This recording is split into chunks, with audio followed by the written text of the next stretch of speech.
Well, hello. Hello. I got to stop doing that. I really do. I need to find a better way to start off this thing. I really, really do. Welcome back to the Cozy Girl Podcast with me, your little cozy girl, MATIAH. Hello. Welcome back. Thanks for coming back, hun. Missed ya. If you missed episode 1, this is a new kind of channel/podcast that I have created to basically just talk about life and things and cute things and girly things and advice and all that kind of stuff, because I have always in my life been the person that always gives advice to others and helps and heals, and I love that, and is truly what I believe I was put on this earth to do. And so now I'm just gonna, talk shit on the internet, and maybe, just maybe, it might help someone. It might be entertaining. I'm a bit of a weirdo, but a cute one, it's not like it's like it's all right. I'm all right. All right. You can trust that I would never steer you in the wrong direction. You know what I mean? Also, if you missed episode 1, quick intro about me. I am MATIAH. I am a musician, artist, producer, singer, songwriter, all that good stuff. I work in the media. I work in the music industry. I work in radio. I have a lot of different jobs, and I'm just a creative little gentle soul who is just really like loving and sensitive and has a big, big heart, and I love to help others and just share what I love with the world. So that's me. So now that we got that out of the way, let's dive right into episode 2. Am I a failure?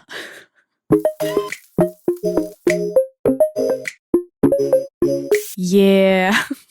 And I think, like, more specifically, am I behind in life? Now, I think a lot of people will relate to this. And this has given me so many breakdowns and crises and meltdowns and anxiety and panic attacks in my life. So we have to talk about it. Now, to those people that don't have this fear, I'm so jealous of you. I really am. I feel like nowadays I am way more content. And like in episode 1, I talk about how I completely changed my life in 2025 and went on a huge kind of transformation, progress journey, everything. And we're still on that journey. It's not like done complete, but definitely more on track to the life that I'm creating for myself. But when I was younger, and only up until a couple of years ago, the thought of being behind and running out of time would send me into a spiral, the biggest goddamn spiral ever. And I'm sure that many people can relate to this in some level. Let's get comfortable, doll. Let's go. I'm sure many people have had this moment when you're like, shit, my life's over. It's done. I've hit the end. I've literally run, the clock is done. Or maybe you're like not dramatic like me, but that's literally how I feel. And I know there is such pressure and this social construct of time in today's society. Now, I can only speak from a woman's perspective, and my girlies, I know that you might be able to relate to this.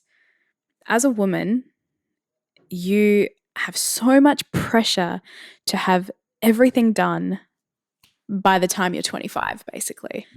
We're fed this info and lies, basically, that after 25, we devalue, we are worthless. If we're not married, have 2 kids, have a house, have a husband, have their shit together by the time you're 25 or like early 30s, then you're a failure. You are. You haven't done what you're meant to do as a female. To that, I say, go fuck yourself. Nothing angers me more than that. And we can talk for hours and hours and hours about this. And I know it's not just women. I know there is so much pressure for everyone in this world to have your life go a certain way on a certain timeline perfectly. And if you haven't done that, then you're worthless, basically. That's a very harsh way to put it, but it's very much the way.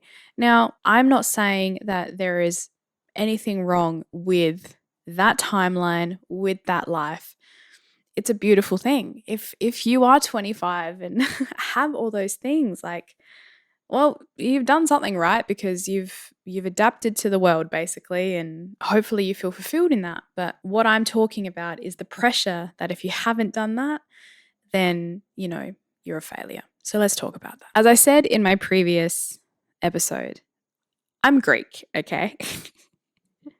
Now, perfect example, okay? This is such a perfect example of this. My big fat Greek wedding. Now, not to stereotype, I am Greek, my family's Greek. Take the movie, for instance. She's 30 years old. Her dad keeps saying to her, "You're so old. When are you going to get married? Have the babies?" All that stuff. It's like that was all that was put on her worth as a woman. This is very much my experience. Not to say that my family have ever pressured me. No, never. Look, some of them have. Some of them definitely have. No, I have the best, most supportive parents in the world. She turns 30. She has this awakening that she wants more to life. She wants to study. She wants to make something for herself. She wants to do all these things. And it honestly is one of my favorite scenes ever when, she's kind of this frumpy kind of girl, which, I hate to say that. I don't want to say that, but it's not so much the physical. When you watch her go through the motions of, changing her mindset, changing the things, and you watch her energy change, that is incredible. And that's what I want to touch on. We're so conditioned to think that that is all we're worth. And it's just not true. It really is not. But right now, I want to talk about the timing. So often, like I said, we're meant to believe that if it hasn't happened by a certain time, then it's never going to happen. And to that, I just want to talk a little bit about my experience. So I am... We're going to get a bit personal now. Oh, God. So I'm almost in my mid-30s and I have no kids, have never been married. I'm probably as single as they come. I don't have my life together.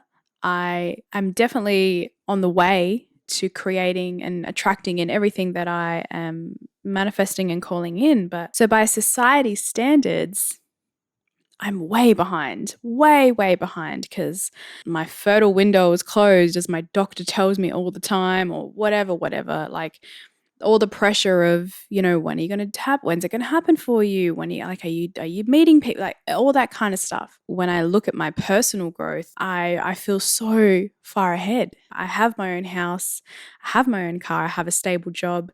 I'm building a career for myself. I'm working on myself every single day.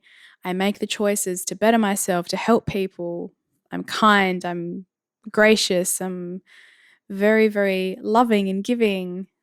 I have an amazing family. I have so many things. I have amazing friends. I have skills and talents and everything that I love to share for the world. And I have so many things, but why am I made to feel like I'm so far behind in my life? It only comes down to how much power we place on things. If you are listening to the societal standard of my life has to go this way by this age, you are going to be in that loop and you are never going to be happy. I was that person. I remember I would go to my therapist, my healer, and I would say to her, I'd be like, I have run out of time. And she would literally look at me like she's about to slap me. And she would sit there and she'd be like, why? And then I'd be like, oh, because, I'm in my 30s, like I haven't done this and I haven't done this and she'd be like, and? And I'd be like, oh, but, and like, I might not be able to have, like, what if I can't have kids? And what if I can't? She'd be like, people have kids every day. And then I really would sit there and I'd be like, why do I think that? And then I would really think about it and it would make me understand that it's like, it's actually just all this recycled rubbish that is fed to us, that your window is from here to here, or you only have this amount of time to make this amount of money, or if you don't have a uni degree, or if you don't have your career sorted out by the time you're 30, what's the point? Utter bullshit. That's all I can say. The second that you realize that time is irrelevant and that everything is neutral, everything happens all at once. The past, the present, the future, it's all now. Everything's now. And that might be a bit hard for some people to grasp, but once you really delve into this kind of work and you understand that its physical time has nothing to do with it. It's all about how you are calling it in and the person that you're being to create that life for yourself. Anything can happen in an instant. Things can change every single day. You can make a decision that takes you down a completely different path in a matter of days. You can make a right turn down a street and it can change the whole directory of your week. When you understand that and you realize that you're putting so much power on this rule book that has been handed down to us from probably very, very early on in generations before us, when you realize you take that book, okay, and you toss it out the window and you watch it fly and you say, bye, see you later. My God, is it freeing? It's freeing. It's so freeing to know that you can create anything that you want at any time. A good tip that helped me with this was using our good old friend Chat GPT. Me and Chat, we have this relationship and it's a really good tool. A lot of people, don't use it to its full potential. But I dare you to do this the next time that if you're feeling uneasy or really anxious that things aren't happening for you, that you're running out of time, that it's not going to happen in the timeline that you thought it would, I challenge you to even just go on Google or, Chat's quicker because it will find examples for you. And I'm not perfect. I still will go back into the old mindset sometimes and get a bit stressed. And one of those things was kids. I was never really sure about kids, but I'm way too maternal and too loving to not have babies. I really am. Like I know it's there for me one day. I know it is. I see it visually. But I was panicking because I was like, oh my God, like I'm 34. I'm just, it's too late. It's too late. Like there's no way. There's absolutely no way that I can have a baby now, or I'm not even close to having a baby. So it's like, maybe that's another couple years. And then maybe it's, what if it's done? My window's closed. I'm shriveled up basically, as every single person will say to you as a woman. I took out Chat and I asked it and I was like, please give me some real life examples of people that had children later in life. And what it does is it actually gives you factual evidence of what your ego mind is trying to tell you. It's just not true. It's not true. Women have children all the time later in life. There's so many options these days. There's so many ways. Sure, it might not be conventional. It might not be exactly how I pictured it, because if I really think about it, I thought I would be married with kids by 29. Truly, I really did. Nope. As I started, looking at more factual stuff, and I was like, oh, okay, that's possible. Oh, okay, yeah, well, that's a real life example of that person doing that. So maybe it is possible for me. It puts your mind at ease a little bit. Another thing was buying a house. Now, I am so lucky to have bought my first house at 33. I did this all on my own. I saved up for what seemed like 10 years. I sacrificed so many things in order to, be able to have this for myself. So the reason I say the house thing is because there's so many things that I haven't done in my life, maybe because I was always so conscious and saving for a house. So I haven't traveled. I haven't, I've never been able to buy a brand new car or buy nice things or have really design, X, Y, Z. And so then I would sit there and I'd be like, oh my God, I'm too old to travel. What the hell? Who thinks that? Who goes, you're too old to travel? And then when I like dissected that thought, I was like, okay, so many people around me, they travel when they're young or when they're like in their teens or early 20s. They go and they do the Europe tour or the Kentuckys or this and that. Like, I never did that because I was, in a different position. I wasn't in a position to do that. And then I'm like, I've run out of time. I can't do it again. So again, trying to find real life examples of that actually happening. Whatever resource it is, whether it's talking to other people, whether it's using, the chats or going on the internet or anything like that. It's about grounding yourself and realizing that a lot of these thoughts that we have, these old belief systems that are keeping us stuck, is just fear. It's just fear. And that's all it is. I know that I can travel at any time in my life. God, I will probably be, retired and then go to Japan, which is on my manifestation list. I cannot wait to travel to Japan. Having kids, it's like I know that I'll be a mother one day. I know I will. Even if, I've always said, and I ask any one of my friends, like I'm so loving and so nurturing that I would adopt babies. I totally would adopt a little baby. It's really, I'm not putting restraints on anything anymore. Once you lift the restraints of this cage that we put our desires in, and you set it free and you realize there's so many possibilities around the things that we want, that's when things start to happen. That's when you see movement, and that's when it is so, so beautiful. So as I was saying, and the point of this episode, are you behind in life? No, honey, you're not behind. There is always time. As I said, a simple decision, a simple mindset shift, a change in lifestyle, a change in direction can change the whole path that you're going down. It just takes persistence, it takes willingness, and it takes stripping away that fear that you can't do the things that you want. Because the second that you believe that you are, and the second that you believe in yourself to chase them, to achieve them, my God, the possibilities are endless. And I'm not sitting here as someone who has achieved everything and can be like, see, I did it. No, I am doing it. I'm working every day towards it. And that takes a lot of effort. It takes persisting.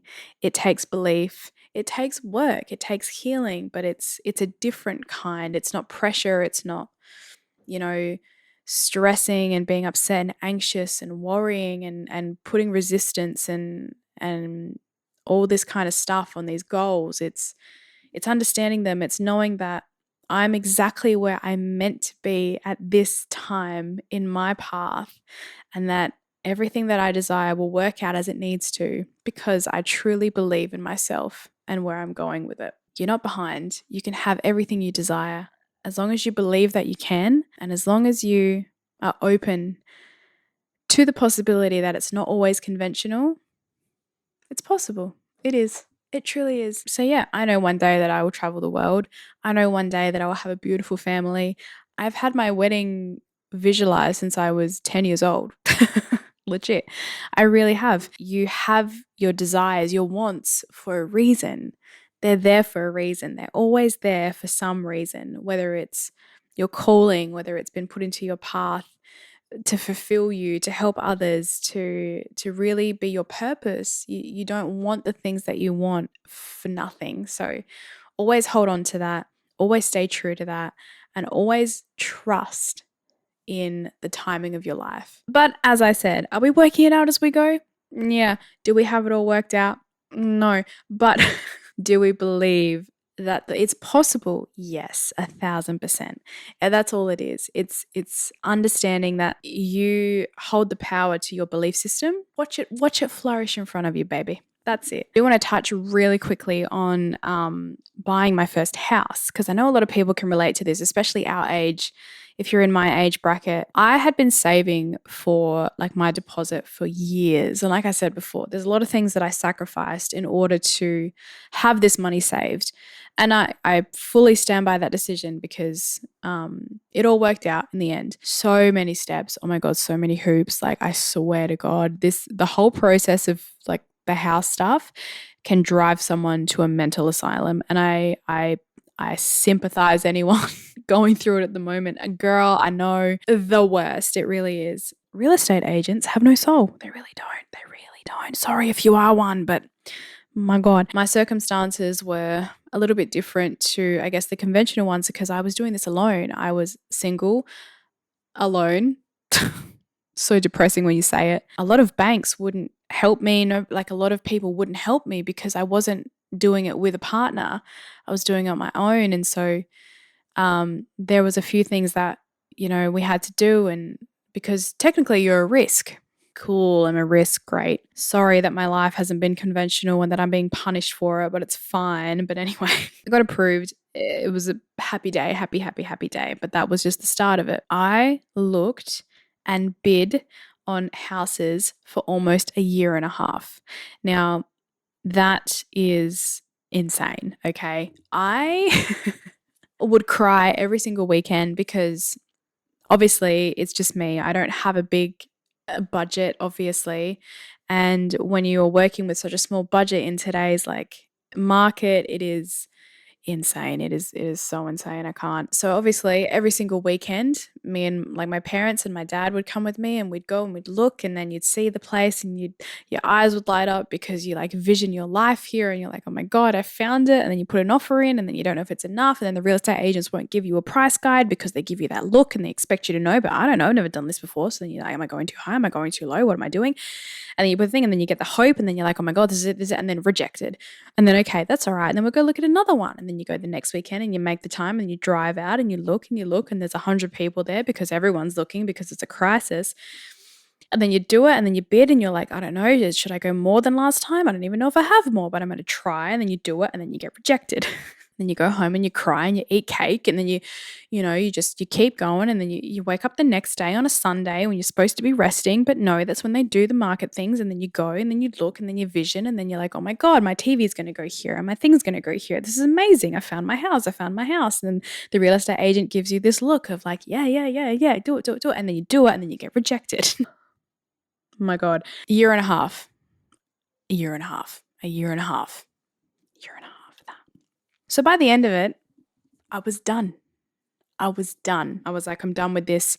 It's not meant to be. This is not meant to be.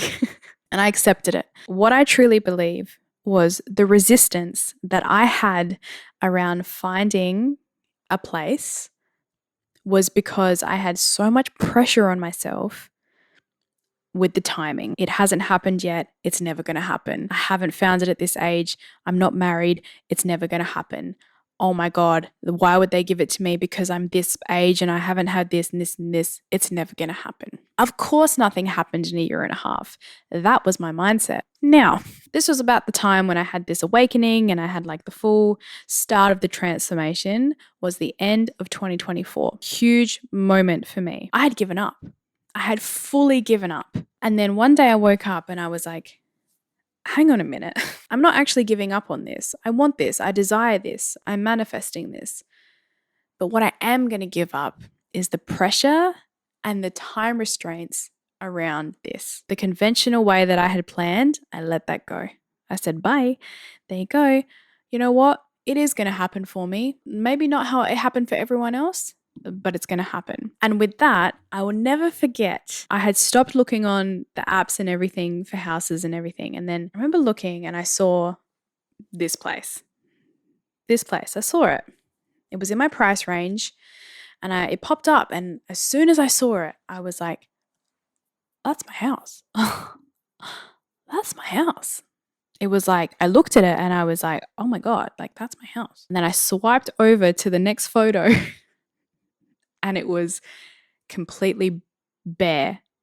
And when I say bare, I mean it had no kitchen, it had no bathroom, unrenovated basically. It looked like the previous people had started renovating and then for whatever reason, it didn't work out. And I was like, oh, maybe not. But then I looked at it and I was like, no, this is my house.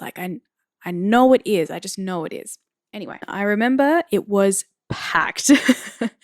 This place was packed with people because of the price range. Technically, it was a very unique because my house is on ground.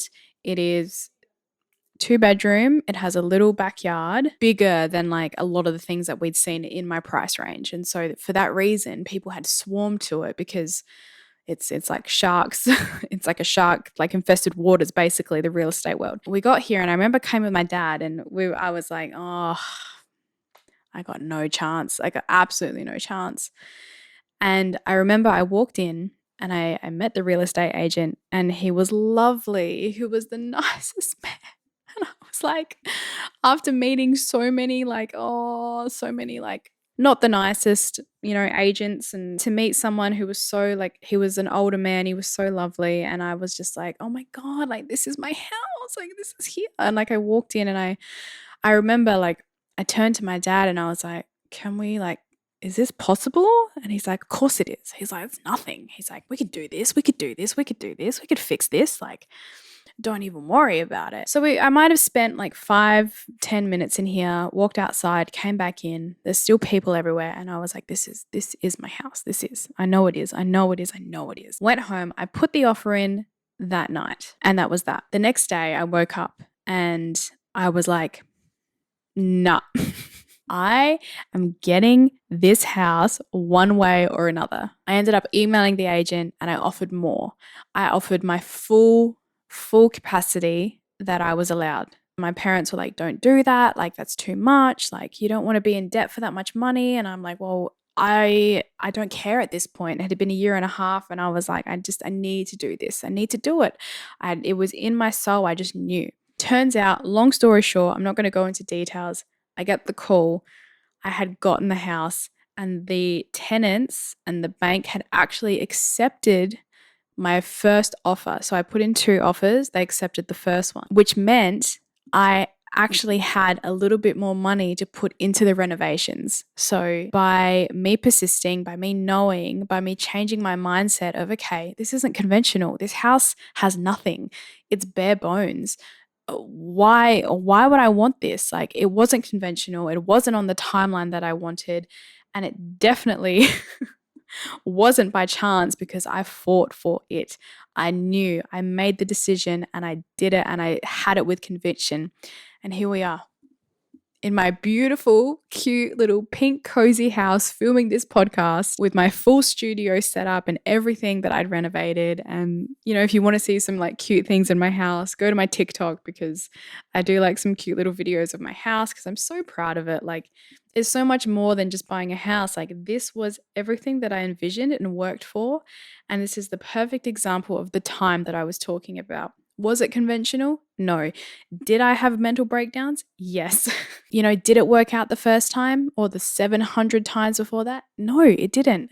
But once I released the resistance around the way that I thought it had to go and accepted that maybe it's going to be a little bit different, that's when it happened. So there's a bit of inspo for you if you are looking at, in the market and everything like that. I feel for you, I do.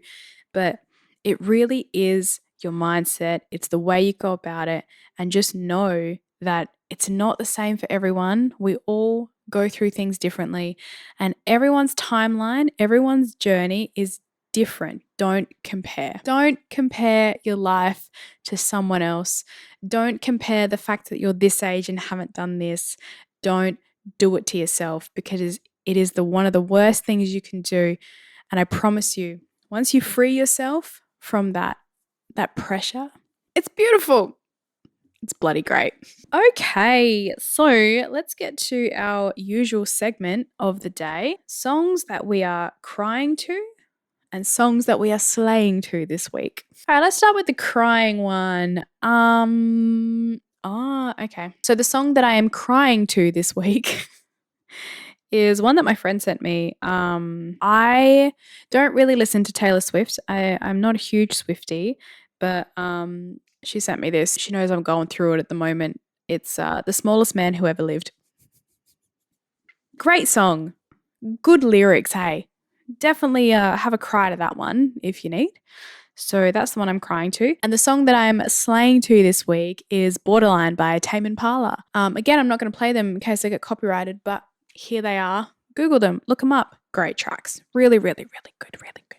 Well, there it was, the second episode of the Cosy Girl Podcast with your little cozy girl, MATIAH. Thank you for joining me on today's episode. I hope you've enjoyed. I hope you've loved listening to me chat, give advice, talk about life, talk about all the things. You're amazing. You're capable. You are worthy. Just believe in yourself, doll. You know what I mean? You can do it. And I'll be here to yell at you if I need to, with love, of course. If you want to keep up to date with the channel and the stuff that I'm doing, definitely subscribe to come on this journey with me and be a part of all the things that I'm sharing here. On the screen as well is where you can find all my links and everywhere that I'm creating and doing stuff. I would love for you to check me out. It would be so much fun to continue to share with you. But yeah, that is it for today. I hope you have enjoyed, and I hope to see you on the next episode.